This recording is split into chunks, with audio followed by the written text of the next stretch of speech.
Welcome to the Who, What, Why podcast. I'm your host, Jeff Schechtman. The autocratic moves pile up. The National Guard deployed in ways we've never seen. Democratic norms shattered daily. Constitutional guardrails tested and broken.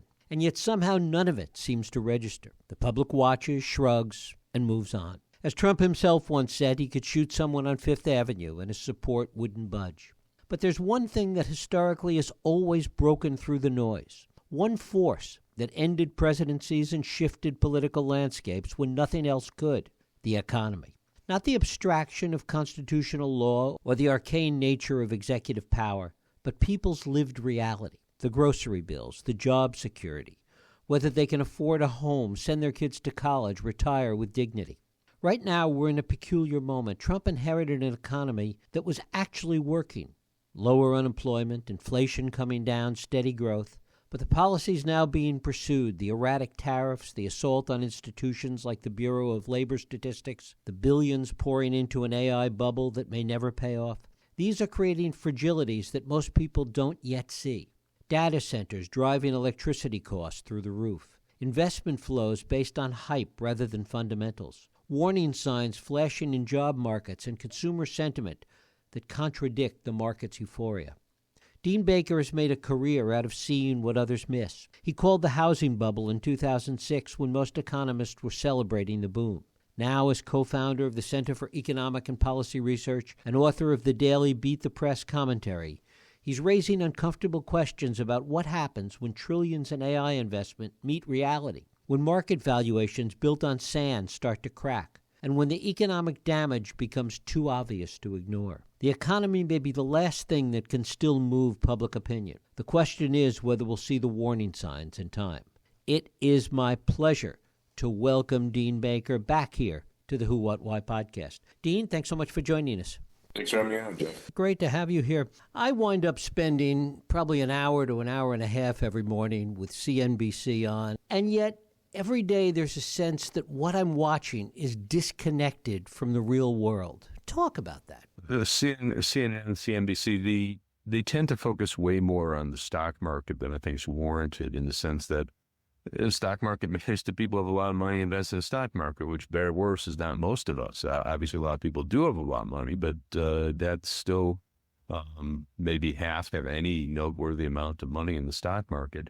They're not focused on what are jobs, how many people have jobs, is it easy to get a new job, what's going on with wages, what's going on with the prices people pay at the grocery store, their electric bills. These are things that I'm not going to say get no attention, but they're certainly secondary.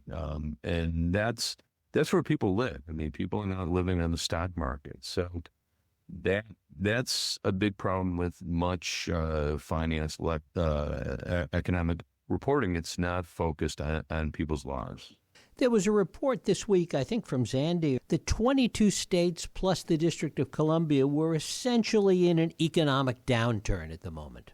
Yeah, well, I respect Zandy. He's a very good economist. I'm not going to knock that calculation. I'm just going to say there's not a well-defined notion of downturn. We see a very weak labor market, and that's indisputable. Now, that's nationwide. Now, again, I haven't seen exactly what Zandy did. It could well be the case that you've actually seen job declines in 22 states. And again, I've not seen exactly his calculations, but we've seen extremely weak job growth the last 4 or 5 months. We don't have September data. That was a decision by the Trump administration. We had the shutdown, but they actually had prepared the jobs report. It was supposed to have come out Friday of the week that we had the shutdown. They already had it prepared, so they could have released it. My guess is Trump has seen it, or at least people in his administration have seen it. They've decided not to release it, presumably because it's bad. I mean, we know these people. Anyhow, not to make this a long digression, we've seen weak job growth nationally. So Zandy may very well be right that in 22 states we've actually seen a decline. My reason for not making that big a deal of it is that there's not a big difference if you're creating a very small number of jobs and you're losing a very small number of jobs.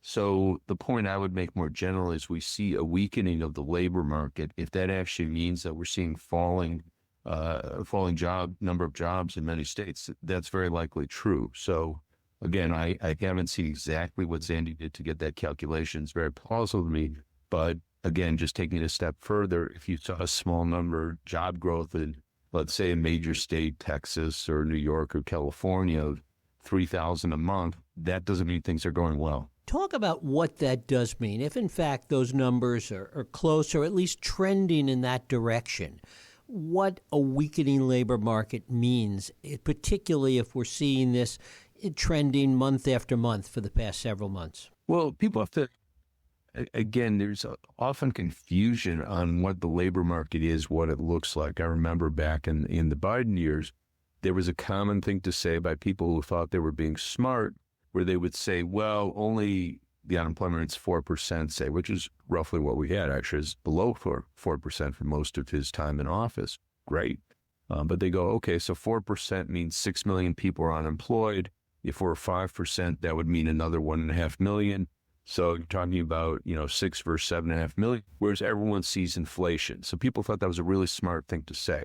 And I would point out, no, that's actually not a very smart thing to say, because somewhere around 6 million people lose or leave their job every month. That's just a normal month. This isn't a recession with the bottom falling out. This is just a normal month. 5 to 6 million people lose their job every month. So you do a little arithmetic, let's make it 6 million. That gets you 72 million over the course of a year. Now, some of those people change jobs 2 or 3 times, so it's not literally 72 million. But the point is, people are in touch with the labor market. They're seeing they're quitting their job. They're thinking of quitting their job. They might get fired from their job. So that's a really, really big deal. So getting back to your question, when you see a weakening of the labor market, what that means to a lot of people are very fearful. They're going, oh my God, if I lose my job, I don't know how long it's going to be till I get another job, or the job I get won't be as good.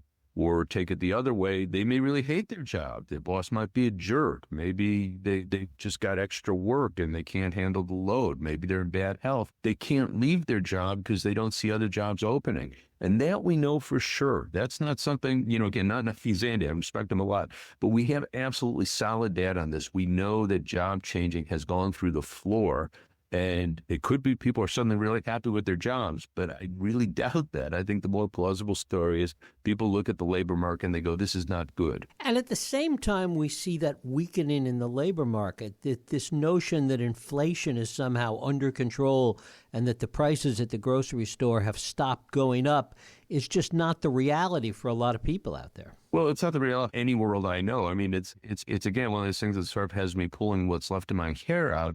We heard the media was trashing Biden because he talked about wages were growing rapidly for people at the bottom end, which was absolutely true. They were outpacing inflation. And we heard people saying, oh, he's tone deaf. Whereas Trump gets out there and goes, prices are falling, there's no inflation. And you go, okay, Biden said things that were 100% true, and he was being called tone deaf for it because obviously people were suffering. That's kind of always true in the United States, but whatever. He was supposed to more acknowledge that than point out the good things of the economy. Trump just makes something up. He just had total wrong. Prices are not falling. He's been saying gas is close to $2 a gallon. No state in the country is gas close to $2 a gallon. These are just lies. So Biden would get called on the carpet for saying things that were 100% true, but supposedly tone deaf. Meanwhile, we have Trump saying things that are totally just inventions of his mind. Again, I mean, people go to the store, they see prices aren't falling, inflation. I'm not going to say it's gone through the roof, but it's actually sped up. So when Biden left office, inflation was falling down towards the 2% target that the Fed has. It's not my assessment. That was the Fed's assessment. It's turned around. It's up now around 3%. We'll get a number from the Bureau of Labor Statistics next week, but most people, myself included, are guessing it's going to come to around 3% year over year. That's not a crazy high inflation rate, but it's obviously higher than 2%, and probably more importantly, the direction changes up, not down. And it doesn't necessarily reflect the full impact from the tariffs yet either. No. So what we've been seeing, 2 points I'll make. And that one, we could say for certain, other countries are not paying the tariff. So Trump keeps talking about it. And again, I'm not going to try and guess what's actually in his head, but he keeps talking about it that, China's sending us a check, and Vietnam and Europe, that they're all sending us checks. That's just literally not true. I mean, we know we have data on import prices. Import prices have been rising, not falling. So If we put a 20 or 30% tariff, is I guess where we are now in China, it might be 130% in a couple of weeks, but whatever, 30%. If China was paying the tariff, the price of their exports to the U.S. would fall by 30%. They haven't. They're roughly the same, roughly unchanged. Same with all the other countries. So it's not just a China story. So we know they're not paying the tariffs. We're paying the tariffs. Now, what we could say is that they have not been fully passed on yet. So you've had a lot of importers that, for the time being at least, have eaten much of the tariff. That's not likely to continue. So you see this is most visible with the auto companies that have been very hard hit by the tariffs because they import so many parts, and they're now paying not even God knows what they're paying on some of this steel, 50% tariff. So I haven't seen a good analysis of what the average tariff on car parts is. But needless to say, it substantially raised the price of cars, so cost of cars. But the auto companies have said that they've chosen to eat those for now because they don't know the tariffs will stick. They might be convinced now that the tariffs are sticking, and they'll probably start raising their price. But again, none of this is secret. If you look at the profit reports from GM and Ford, they both had big losses in the second quarter because they said they didn't raise their prices in accordance with the tariffs. But they're not in business to lose money. So to say that they are going to be looking to pass on those tariffs at higher prices. So whether that's already happened, I don't follow the industry closely enough, but I'm very confident it will happen and in the not distant future. Talk about the impact as you see it, because there's various repercussions from all this, but this continual effort, if the Fed continues to engage in lowering interest rates, and if we're in a situation either by the end of the year or early next year where the Fed has dropped the interest rates 50 basis points or more, what is the consequence of that as you see it? Well, I'm not 100% sure the Fed will carry through with that. And Jerome Powell and the rest of the people on the Fed have been, I think, determined to not lock themselves into that because they're looking at a situation where they have a softening labor market, which, again, we were talking about that a moment ago. That's absolutely right. But they're also looking at a situation where you're seeing rising inflationary pressures, first and foremost from the tariffs, but also through things like the mass deportations. These are people that worked in agriculture, in restaurants, in home health care. That's driving up prices in many cases. Our harvests are going to be weaker because people will pick the stuff. They're not there. So that's inflationary. Also, Trump canceled any number of clean energy projects because he doesn't like clean energy. Well, that's electricity. And his friends in the AI industry want a lot of electricity. So we're going to be seeing higher electric prices. So from the standpoint of the Fed, what they're doing is they're looking at the weakening labor market, and thankfully they see that, and politics that seriously, and that's good, and you should. But he's also looking at a situation where prices are rising, or I should say inflation's rising. And the Fed has a 2% inflation target. That wasn't my idea. I don't think it's a particularly good idea. But if you have a 2% inflation target and your inflation rate's 3% and going higher, not lower, you do have to ask the question, do you lower rates knowing that that's going to mean somewhat higher inflation? Again, won't go through the roof, but you're not going to lower inflation by lowering the interest rates. So I don't take for granted that they will lower them. If they do, which I wouldn't say it's necessarily the wrong call. I would say it's a tough call, and I'm always more inclined to worry about unemployment than inflation. But if they do lower them, we'll probably see somewhat further rise in inflation. We probably see that anyhow, but maybe a little bit more rapid. And again, I don't want to get carried away here. We're not going to see, at least not in anything I could see on the horizon, we're not going to see double-digit inflation. But could we see inflation moving up to beyond 3% to 3.5%, maybe even 4%? Again, not a prediction, but just saying as a possibility. I would say that's very possibly the case. And if the Fed lowers rates, that makes it more likely. There's also the concern that if the Fed lowers rates, it will have an impact on the housing market, both positive and negative, that there are people that are going to have been really pent-up demand for refi, pent-up demand for buying, and that's going to let a lot of cash loose in the system. It will let some. The issue here, important to keep in mind, that housing's driven by longer-term rates, by the 10-year and even the 30-year.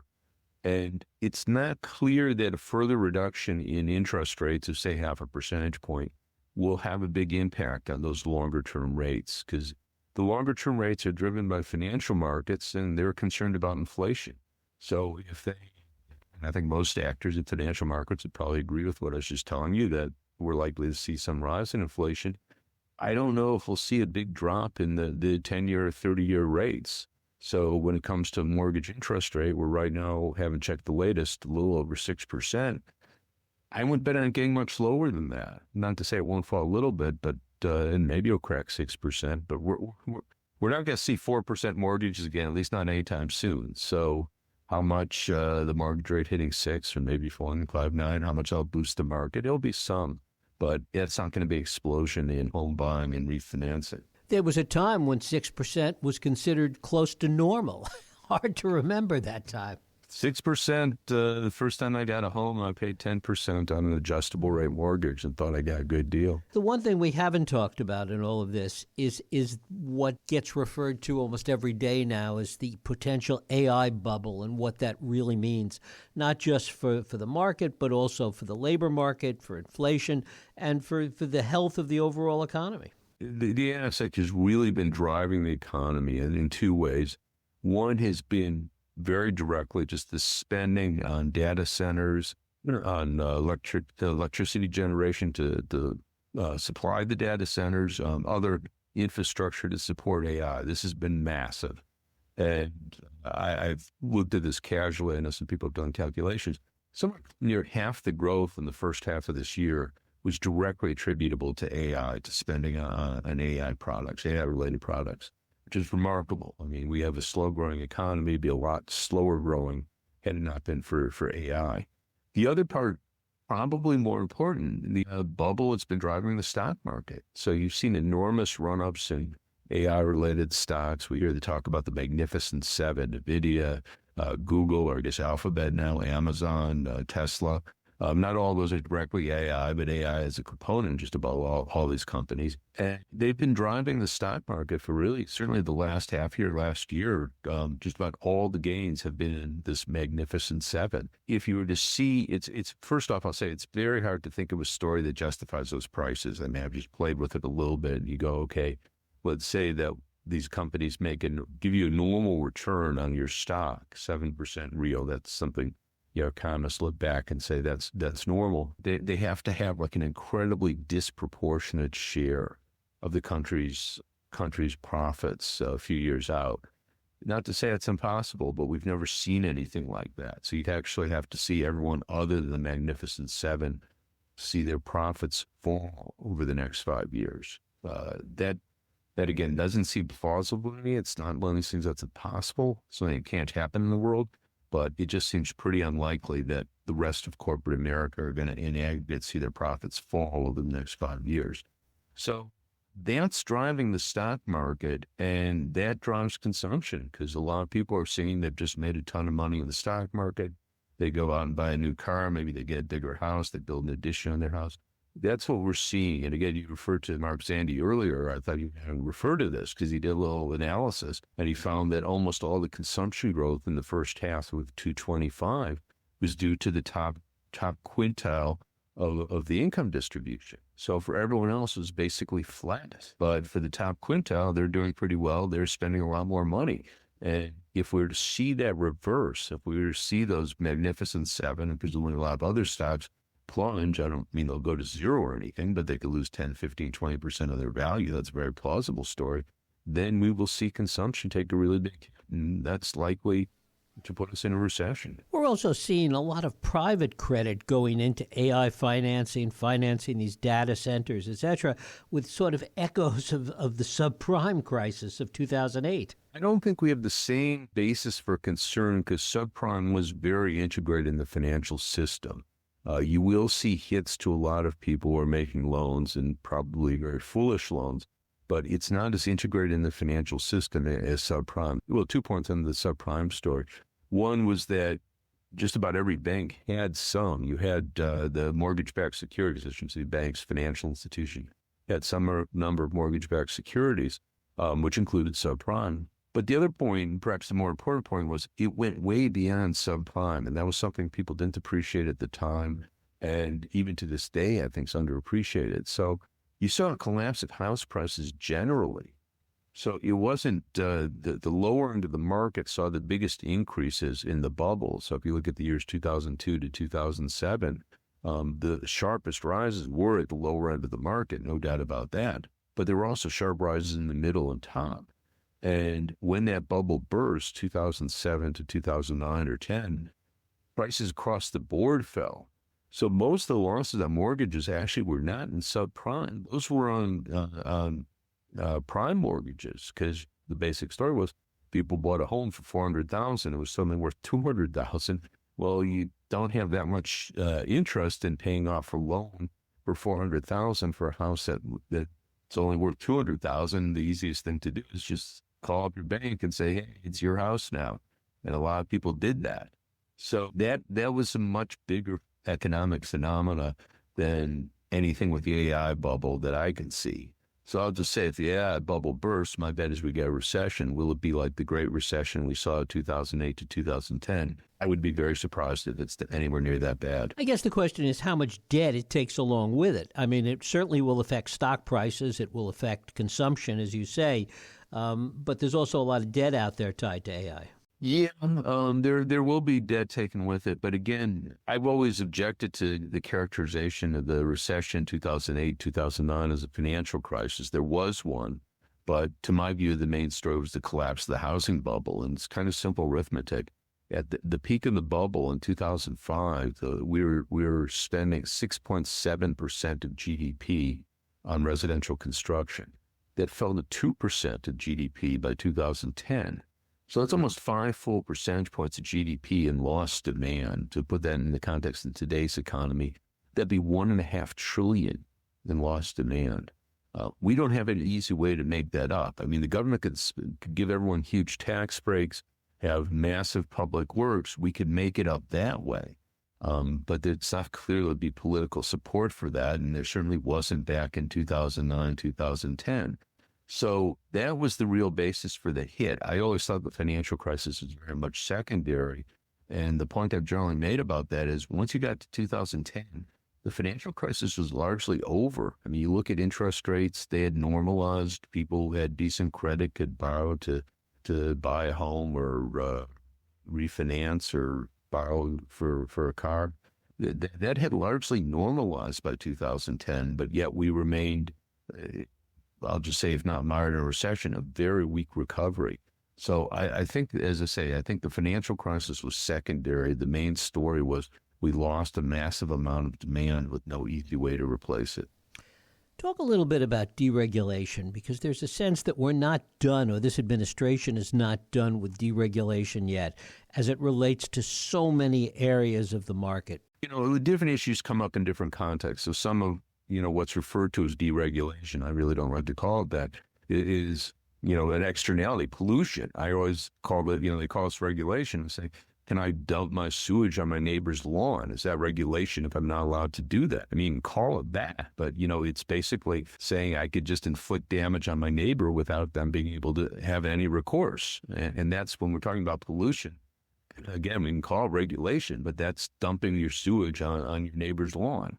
And obviously the Trump administration has little interest in that. So they're radically reduced the Environmental Protection Agency's resources, its ability to monitor pollution, and basically given up on a lot of lawsuits that tried to limit pollution. A second category, antitrust. Again, we've had mixed sentiments, because you hear sometimes things from people like Vance, who has pretenses of being a populist, who says, "Oh yeah, we want good antitrust," but I don't trust them to pursue that vigorously, and I don't know anyone who does. So there may be an occasional case, but my guess is, insofar as they're pursuing antitrust actions, it's as much to get a political handout as to actually restrict concentration. Then the third category, and this is where there really is no alternative to regulation, where you get to the financial system, the logic of a bank or a bank-like institution is to basically be dangerous, from the standpoint of maximizing profit. So if I'm a bank and I want to make as much money as possible, what I want to do is lend out as much as I can in the highest yielding assets I can get. And I don't care if it's risky, because at the end of the day, I go bankrupt and I just tell my depositors, "Oh, you're out of luck." This is why we created deposit insurance, because that happened again and again and again and again in the United States, every country in the world, because that's the logic of running a bank. You're going to take big risks. That's the way to make money. And if you lose on your risk, then it's your depositors who are out of luck. So regulation is inherent to the system. And the issue with the Trump administration is they've been gutting the regulatory structure. This certainly comes up with crypto coins because Trump himself, his family, they created a stable coin. And the whole point of a stable coin is it's tied to the dollar. Well, how do we know it's tied to the dollar? Well, you have reserves. Well, who's monitoring the reserves? Well, Trump is, or his appointees. To my view, is just an invitation to a disaster, because I feel very confident in saying that they're not monitoring that the cryptocurrencies are holding the reserves that they're supposed to hold, that they're in safe assets. And somewhere you will get a problem. Is that going to be soon? Is it next year? Is it going to be 5 years from now? Don't have the answer to that, but it's almost inconceivable that you're not going to have a serious, I guess it's not a bank, but a cryptocurrency collapse is probably the best way to put it. Given all the many trends that we have talked about here, most of them not good, what are the ones that the one that concerns you most at this point? Well, I'm concerned about democracy. That's not an economic trend per se. I will say the asset bubble, the bigger that gets, the more concerning it is. So, I've written about this in the past, that we would have been much better off if the housing bubble collapsed, say, in 04, 05, rather than 07, 08. So that's going to be more destructive. I guess I should say global warming, that Trump is actively trying to promote global warming because he doesn't like wind and solar for whatever reasons. I won't try to get in his head, but he's made it clear he doesn't like wind and solar. That's going to increase our contribution to greenhouse gas emissions, which, again, we should be doing everything we can to try to reduce them. The one plus offsetting is that China has just been remarkable in moving ahead with promoting both domestically and in export solar power, wind power, battery development, electric vehicles. More than half the cars sold in China in September were electric vehicles. I think it's 54%. So that's a great story on the other side. But the fact that the United States is basically doing everything it can under Trump to increase the greenhouse gas emissions, that's worrying to me. I mean, because we there's no doubt about it. We've done substantial damage to the climate. We're going to do more. The question is, how can you minimize it? And the United States, for its part, is going completely the wrong way. And of course, the other part of that is that the more concern there is, even on the part of the average person, the more concern there is focused on negative impacts of the economy, the less gets focused on things like climate change, simply in terms of a hierarchy of needs. Well, yes and no, in the sense that people need to pay their mortgage, they need to pay for the health care, all these things. That's 100% true. But we could talk about a trade-off where, okay, do I want cheaper electricity, a cheaper car, or do I care about the environment? That trade-off really doesn't exist anymore. Wind and solar are as cheaper than generation from coal or oil or natural gas. Electric cars are cheaper than to buy. Of course, much cheaper to operate, but electric cars are cheaper than conventional gas-burning cars. So we actually don't have that trade-off, and I think there's too little appreciation of that prices have plummeted. And again, China deserves the credit here. The reality is they've made enormous headway in bringing down the cost of clean energy, battery power, and electric vehicles. So we actually don't have that trade-off. We're paying more to pollute the planet. It's interesting that we're at competition with China for those things that the administration wants to take advantage of that competition and ignoring China's progress in so many other areas. Yeah. Trump is obviously not much of a strategic thinker. I do not know how exactly he envisions his competition with China, but the realities of it, China actually has a bigger economy than the U.S., actually a considerably bigger one. We're not, if the idea is somehow is we're going to send them into the ground, we're going to, make them cater to us and do whatever. That's absurd. That's not going to happen. So China's there. It's a huge world power right now, whether we like it or not. And to my view, the only thing that makes sense is figure out areas where we can cooperate and benefit from working with them. Obviously, some areas we can't. We're going to, well, maybe Trump won't, but I would like to think the U.S. is a nation. We support democracy. China doesn't. But there's a lot of things we can work with them on. We should share an interest in reducing greenhouse gas emissions. We should share an interest in promoting global health. So there are areas where we could mutually gain from cooperation. And that, to my view, makes the most sense. Trump, again, envisions some sort of competition that he thinks he'll win. I have no idea how he thinks that works, but that's what he seems to be doing. Coming back to AI for a moment, beyond the economic aspects of it and the bubble, we're seeing in China the actual use and impact of AI in the labor force a little bit with their advancements in robotics, which are far ahead of what we've done so far, and certainly could have an impact on the labor markets here down the road. Absolutely. They installed 300,000 robots last year. That's as many as the rest of the world combined. So they're hugely ahead of us. And there, too, was an area, it will have impacts on the labor market. I mean, how quickly, how much, hard to say.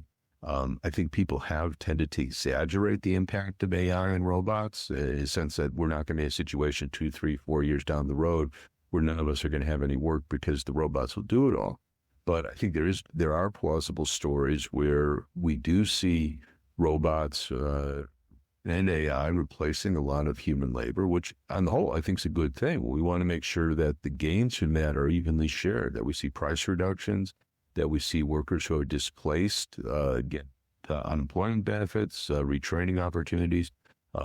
We see new industries stimulated, which, again, we could do, but there's no guarantees of that. So, again, how AI will and robots will hit the economy, very much up to grabs. But I'm not, in general, scared of gains in productivity because that's the reason why we could feed ourselves with 1% of our workforce in agriculture, and we export a lot, so we don't just feed ourselves, we feed much of the rest of the world, as compared to if we go back 100 years when half our workforce is in agriculture. So, I think that's a good thing, but we do want to make sure that we have structures in place that ensure that benefits from productivity growth are broadly shared, not just going to a small group of people who we say own the technology. And coming back to another point you made earlier, that all of this, in order to compete with China, to do the things that we need to do, are going to take enormous amounts of power, enormous amounts of electricity.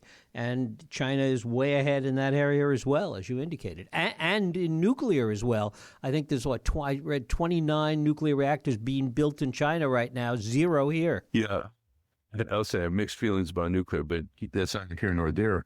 China has a massive surplus of energy right now. It doesn't mean everywhere always, but we're struggling to meet our demand. China has pretty much a glut of energy. They pay less than half as much on average per kilowatt hour as we do here. And also, I should point out, when it comes to AI, obviously they're putting a lot of resources into AI, and they're comparable, whether they're ahead or behind. I'm not in a position to judge. I'll just say they're comparable in terms of where their industry sits. Their leading companies, their electricity use of their leading companies is a fraction of what ours is. So DeepSeek uses about 1/10 of the energy as its counterparts in the U.S. So electricity is a real constraint on our development of AI in the United States. That doesn't seem to be the case in China.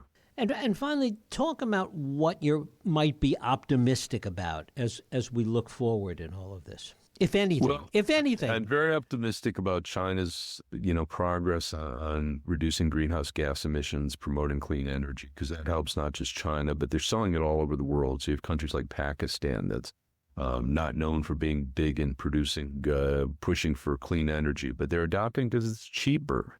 So that makes me optimistic. But in the United States, I just see the democratic challenges as being front and center, that if you have Trump as an unchecked dictator, basically, It's hard to see a lot good coming of that. I should point out, you have Republicans, people like Marjorie Taylor Greene. I'm not usually a fan, but she's been extremely critical of the Republican shutdown strategy. Congressman in California, Kiley, Republican congressman, he also has been critical. And one of the things I was very impressed with, the governor of Oklahoma, Kevin Stitt, is very critical of the use of National Guard in Illinois and California and Oregon, saying that he would be outraged if the reverse, if you had, Illinois' National Guard show up in Oklahoma. So that took a lot, to see a Republican break with it. As far as I know, he's a conservative Republican. This is not someone from up in New Hampshire or something. This is a conservative Republican saying what really is just the Constitution. So it shouldn't be asking too much. But anyhow, my immediate concerns are for democracy in the U.S. And as long as that's threatened to the point it is right now, it's hard to think of how the economy is going to improve. Only to the extent, sort of to bring it back to where we started, that's what people pay the most attention to.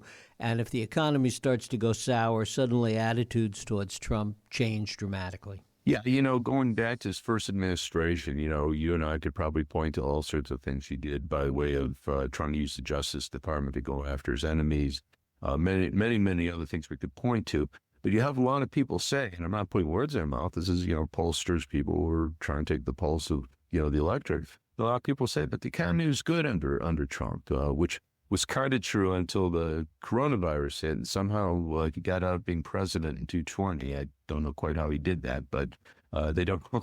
I'm just making that point because I think he handled the pandemic horribly, but that's not held against him for whatever reason. But in any case, people point back to the years prior to the pandemic, and they say it's pretty good, and that's true. So they say, well, why shouldn't I vote for him? And if the economy were not good, I suspect a lot of people were going, well, yeah, he might be a blowhard, and he might be sending the National Guard where he shouldn't. But, if things look good, those people will be disenchanted. Those people will be angry at Trump because they'll say, what is this guy doing? And people might kind of not like him sending the National Guard to grab a gardener or someone out of a food truck. They might not kind of like that, but won't get him that upset. But if the economy's going to hell and they go, what's Trump doing? Oh, he's sending the National Guard after a gardener and a food truck operator.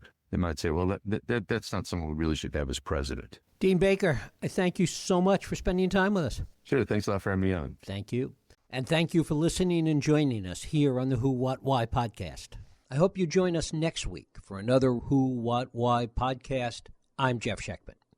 If you like this podcast, please feel free to share and help others find it by rating and reviewing it on iTunes.